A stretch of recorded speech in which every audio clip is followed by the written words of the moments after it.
Sivasagar Jal Jeevan mission আঁচনিৰ নিৰ্মাণত ব্যাপক অনিয়ম। জলজীৱন মিছনৰ আঁচনিৰ নামত চৰম অনিয়ম শিৱসাগৰ জিলাত। সময় সীমা উকলি যোৱাৰ পিছতো অসম্পূৰ্ণ হৈ ৰল নিৰ্মাণৰ কাম। পাইপলাইন স্থাপনত দুৰ্নীতি অনিয়ম সংঘটিত কৰাৰ অভিযোগ ঠিকাদাৰৰ বিৰুদ্ধে। শিৱসাগৰ জিলাৰ থাওৰা দলৰ সমীপৰ জাপিসজীয়া গাঁৱত নিৰ্মাণ কৰি থকা এয়া হৈছে জাপিসজীয়া গাঁও পানী যোগান আঁচনি। জাপিসজীয়া গাঁৱৰ লগতে সমীপৱৰ্তী অঞ্চলৰ 295টা পৰিয়ালক জলজীৱন মিছনৰ অধীনত বিশুদ্ধ খোৱাপানী যোগানৰ লক্ষ্যৰে নিৰ্মাণ কৰা হৈছে এইখন আঁচনি।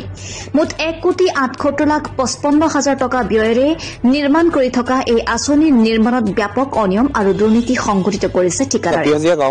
ইয়াৰ যিটো জেজেএমৰ মানে আপোনাৰ পানী যোগান আঁচনিটো বহিছে, তাৰ পৰা যিবিলাক মানে চাব পাইপবোৰ ওলাই গৈছে, সেই পাইপবোৰত এনেকৈ ধৰণে নিম্ন স্তৰৰ কাম কৰিছে, য'ত 3 ফুট দ হ'ব লাগে তাত মাত্ৰ ক'ৰবাত 1 ফুট 2 ইঞ্চি, ক'ৰবাত মাত্ৰ 2 ফুটহে হৈছে।